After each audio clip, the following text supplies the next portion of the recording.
Hello friends, it's Julie, and today I'm going to talk to you a little bit about my newest project. And this is because my whole office is overwhelming me. I've got too much. I haven't had time to clean up properly after my projects. I've shown you some of this before, but I've reorganized. So what I'm going to do is I am going to take my entire stash of all my stuff and see how many journals that I can make out of my existing stash. I'm going to call this the use it or lose it junkjournaling making, something like that. And maybe you'd like to join me because I'm probably not alone in having too much stuff. This is all the stuff that's easy to get to. And as I find more stuff, I'll add to these boxes. But this main one back here, this is all of my papers. So I have multiple different kinds of things. I've got regular papers, I've got a ledger, I've got handmade, braille, stationery. Here's more of the ledgery stuff. All kinds of handwritten, drawing books, just you name it, wrapping paper, packing paper, anything that I could find. And of course these big envelopes make nice pages too. I've got these notebooks. So this box has just a little wiggle room to add more things into. But this is what I'm going to make my regular pages and my journal out of. And the next step after I put my page together and bind the journal, then I can add different elements to them. And that would be this box. So this is boxes of things that I can add to pages. So like these are from a masterboard, and I can make pockets, or it could become tags too or something. Some envelopes to make flips. I've got these little pieces. I've actually been having fun with these pieces from that stationery set.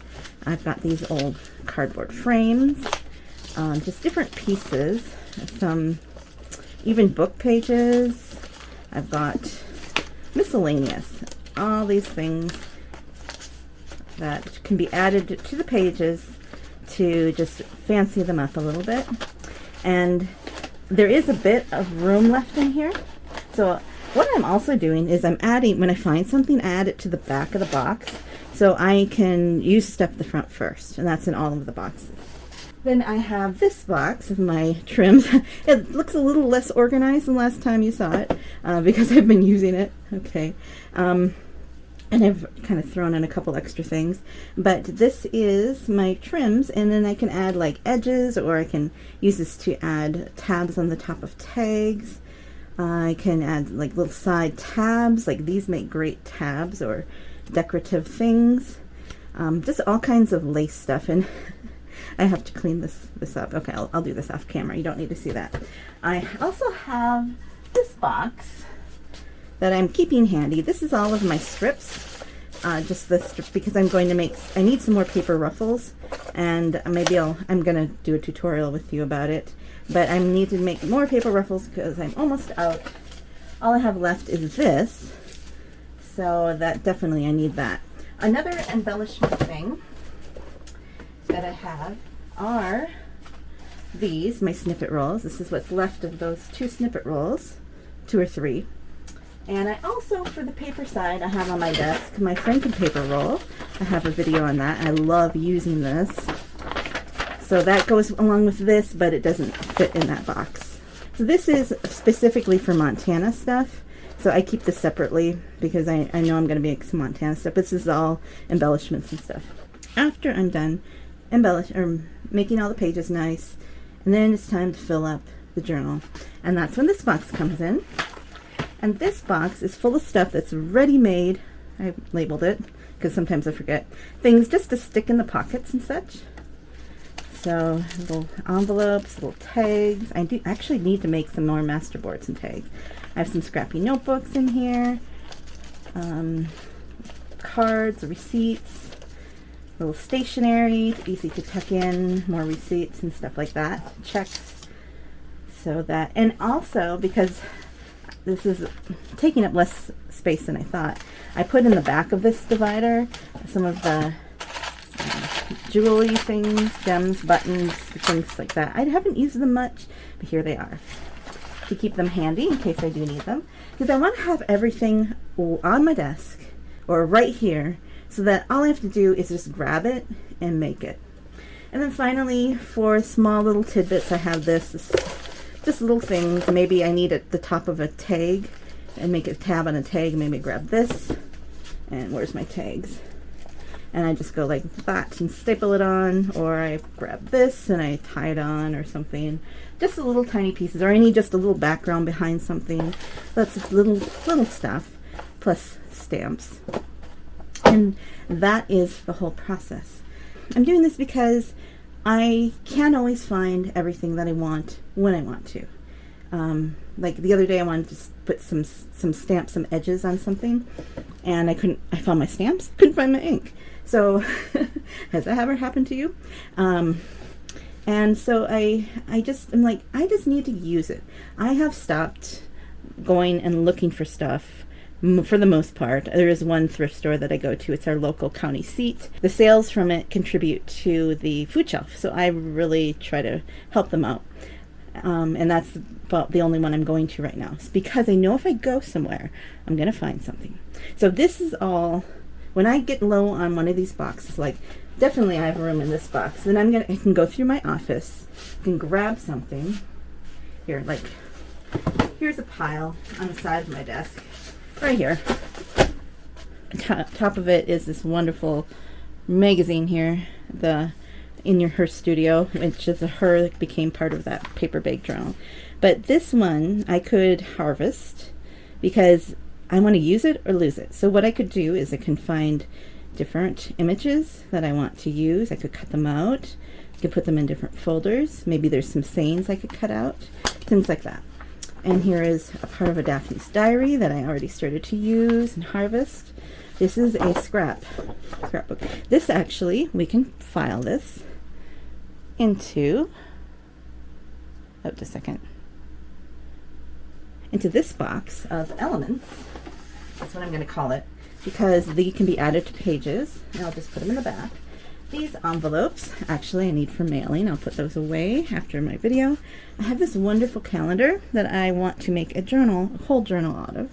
So I think what I'll do with this one is I'll put it in that box because it'll remind me that I want to make this journal. There are some notebooks that are too big for this box, so they're in the bottom of my cart, because most of the stuff is going to fit on a cart that I have. Then I have scrapbooking paper. Oh, this is the cover. I could cut out some of the elements from the cover, and here are some of the pages, which become, because these are more cardstocky, I don't consider them to be what I want to be pages.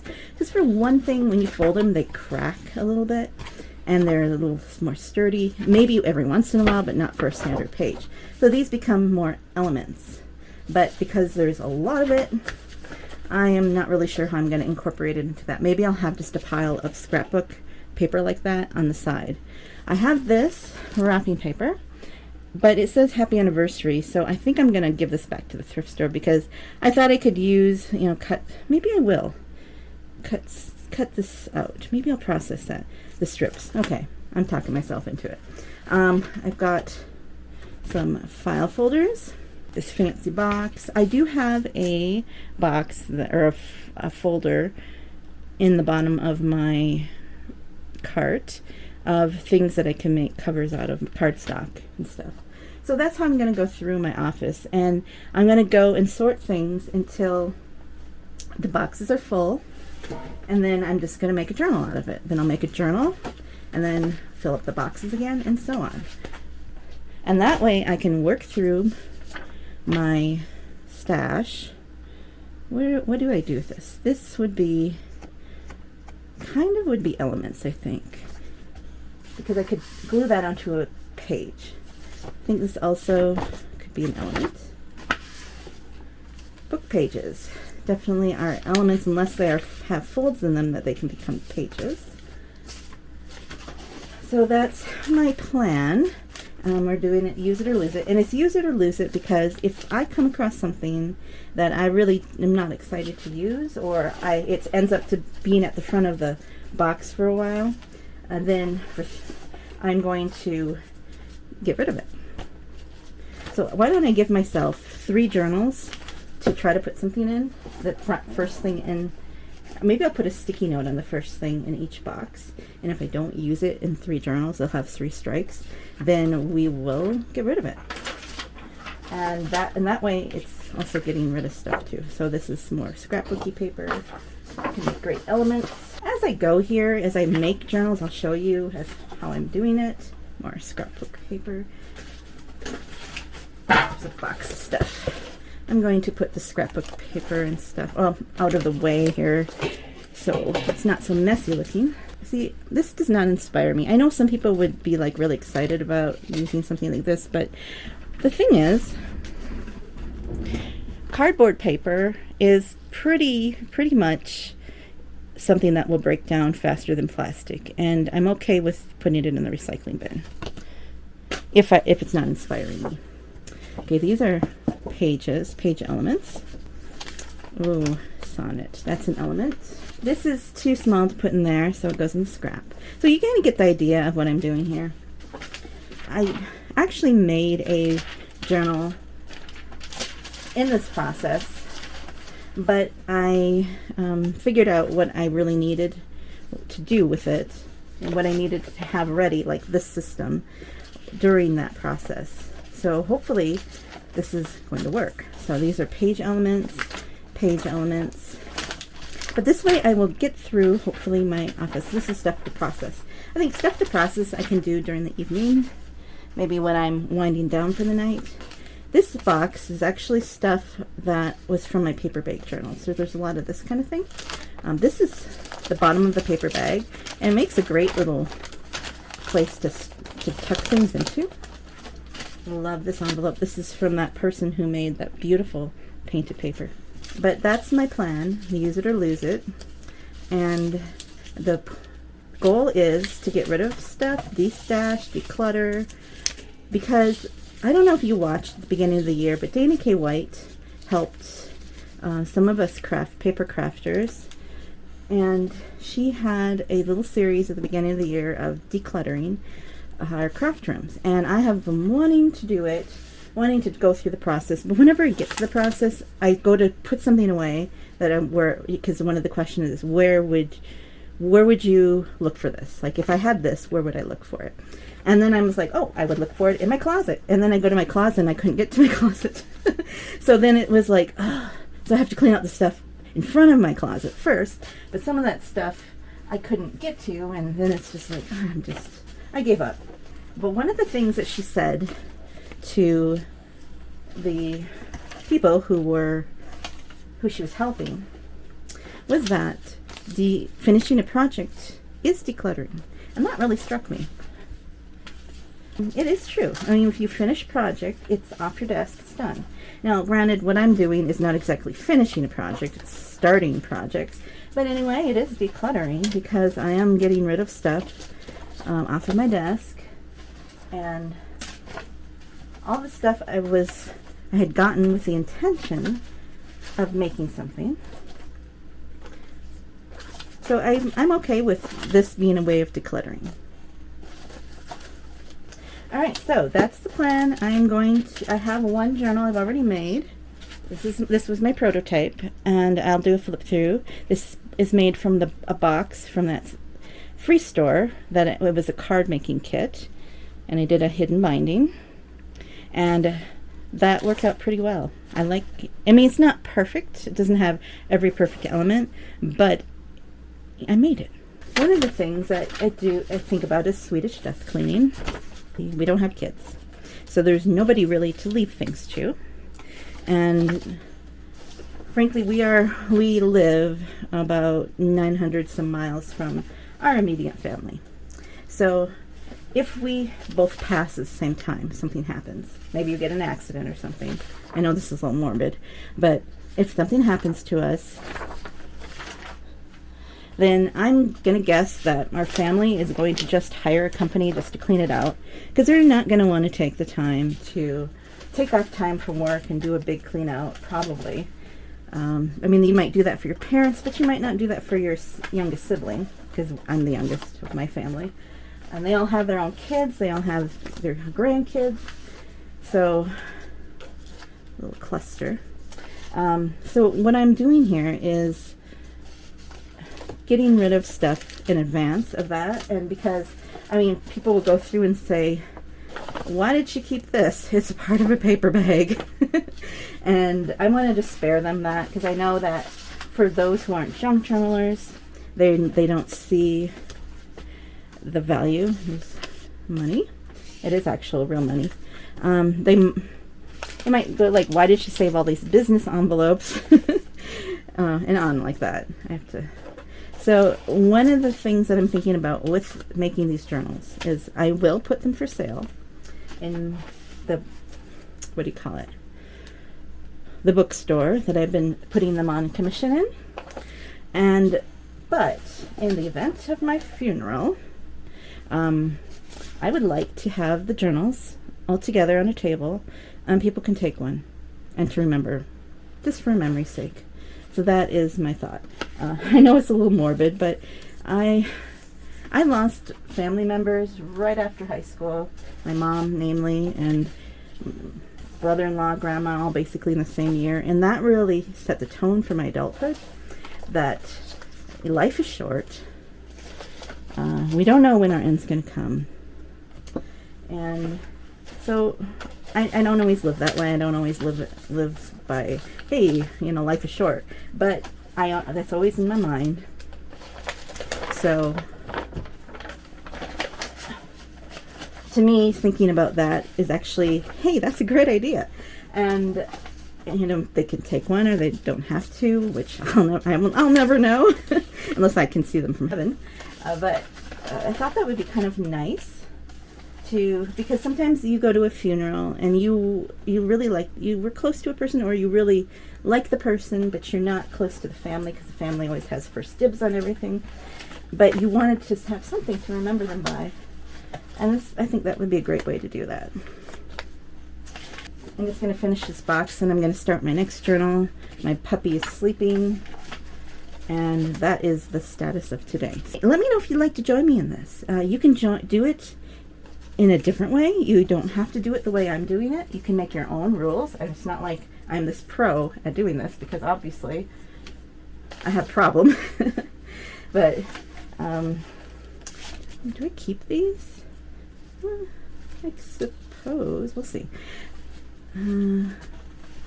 So yeah, you could do it like you're just going to make 5 journals out of everything that, out of your stash. Or you can just say every other journal I'm going to make it out of stash. Or I'm not going to buy anything for the month of August. Something like that. So you can do it any way you want. You could just, because I'm not sure how long I will last on making journals just out of my stash before I buy something. So I'm just curious as to how that's going to go, because I do get sometimes a little bored. I like change. This box is getting quite full now, so now I'm excited about starting my next journal. Yeah, so let me know if you're going to join me in this and to do some kind of use it or lose it, because if I grab something like in this box and I'm not excited about it, it's out of here. Because why keep it for another journal that I'm not excited about? I want to have all the stuff here, something that I like, something that I'm excited or happy or have an idea about what to use. Because there's so much stuff in the world, there's so much paper, so many ideas, and I know there's a few of you who say, I wish I had that kind of stuff where I live. And I think you do, because I live near Billings, Montana, and it took me a long time to be able to find the old vintage stuff, but I found the places where they are, which is estate sales. And maybe you just need to find your place too in your area, because if I can find it here out in the West where people we're a newer place compared to the East Coast, and people hang on to everything until they die, or until the grandkids die or whatever. People just don't get rid of stuff around here. It's harder to find stuff, but I did find a way to find them. So I think that there might be stuff available to you where you live, and maybe that's a subject for another video. There's stuff out there. There's lots of things. And if we don't like it, if we're not inspired by it, there's no reason for it to take up room. I mean, it doesn't need to occupy our space. Oops. Whoa. Okay, anyways. My camera's falling. Anyways, it doesn't need to occupy the space if we don't love it or want to use it, right? So that's my theory. So that's my journey. I'm not sure how long this is going to last. Maybe I'm going to commit to do it to the end of the year. And then we'll see how it's going to go for 6 months. I'm going to give myself the grace of going to the one thrift store and maybe one thing a month opportunities. So that's my parameters, and you make your own. And let me know below what you're going to do. So thanks for watching, and I'll see you on the next page. Goodbye.